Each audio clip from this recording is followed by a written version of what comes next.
Hello, BookTube. Well, it's Tuesday, and that means Tag Tuesday here on BookTube. And recently, an innocent little book conversation was weaponized into a tag. Not, in this case, by me, but by Shelly Swearingen, uh, who took a discussion about the best novels in English and changed it into a tag that I have loved watching. I have loved watching everybody do this. I'll leave a link to a whole bunch of different people I've seen who've done it. My worry at first is that these tags would all be much of a muchness, that there'd be virtually no variation, especially since the tag seems to invite that. It's not really explicitly asking for your purely idiosyncratic favorites. It seems to be asking for a combination of that and your estimation of the best novels that are ever written in English. Now, I wanted to do this, but I thought about it a lot, and I have whittled down to 5 books that I think are among the 5 best novels ever written in English, and are also 5 of my favorites. But you have to understand here that every one of these comes with 500 near-miss runners-up right behind it. This could be an enormously long list, just enormously long. To do it justice, really, I would have to break it down into at least centuries. And then in the last 100 years, not only the 20th century, but also genres within the 20th century. But for the purposes of this particular type of tag, I thought I would give you the 5 biggies, the ones that I go back to, the ones that I love, starting with this. This is Mrs. Dalloway by Virginia Woolf. This is the new Liverite annotated edition that has tons and tons of notes and artwork all throughout it. But it doesn't. You don't need an annotated edition to love this book. This is the edition that I really like. I have the Norton Critical edition of this as well. But oh my, oh my. So that is rounding out my list at number 5. Then for 4 and 3, we have 2 novels that were written by, what's the word again? Men. It's very unusual. This is William Makepeace Thackeray's novel Vanity Fair. This is the lovely old Barnes & Noble hardcover that not only has the deckled edges, but also has all of the original artwork all throughout it. And this book and number 3 are united in that they are utterly delightful.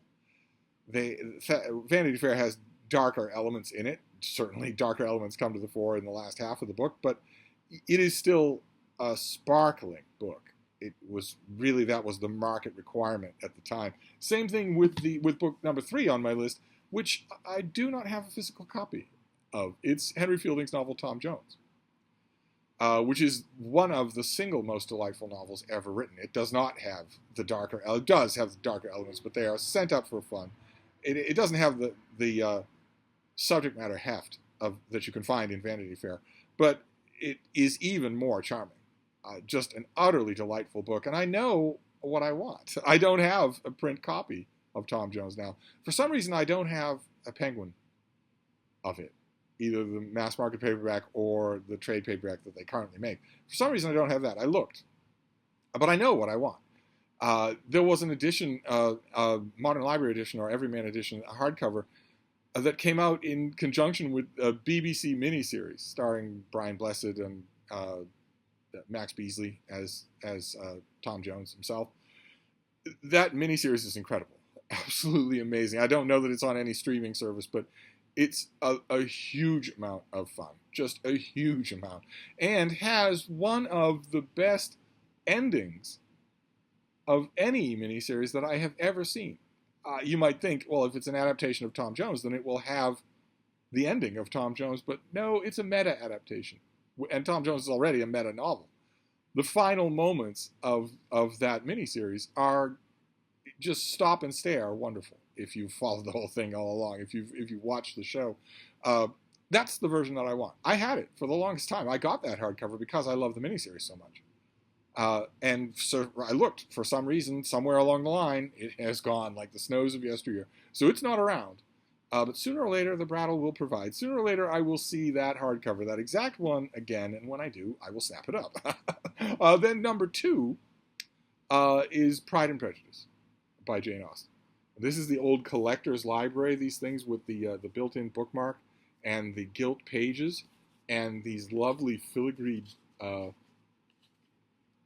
illustrations all throughout, these lovely, delicate things.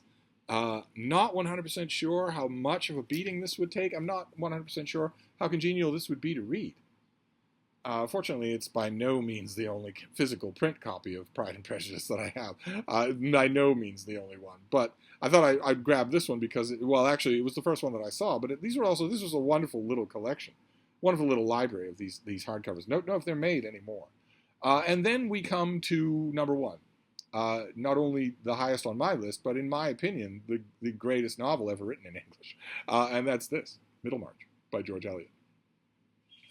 This is a battered old Penguin mass market paperback. I've had a million of these. I go through them all the time. I don't know how well this would take a reread if I were to do it. If I were going to reread Middlemarch, I would almost certainly reread it digitally, not in a page, print and paper and glue format. If I did, and maybe I will. Maybe I will. Maybe I'll do a reread of Pride and Prejudice. Maybe even a read-along of Pride and Prejudice. And if I did that, can you nominate the perfect person to do that read-along with me? But that is my list. You have Mrs. Dalloway, you have Vanity Fair and Tom Jones, then you have Pride and Prejudice and Middlemarch. That is my list for this tag, as long as we understand that there are probably at least 500 books that are right off stage that I haven't mentioned. And that's to say nothing of, these are canonical picks, I guess, is one way that you could put them.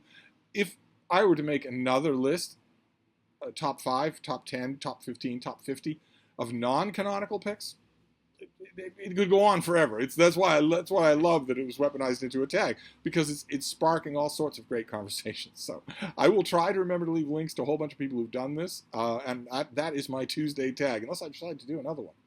So I'll wrap this up for now, but I'll be back. Thank you, BookTube.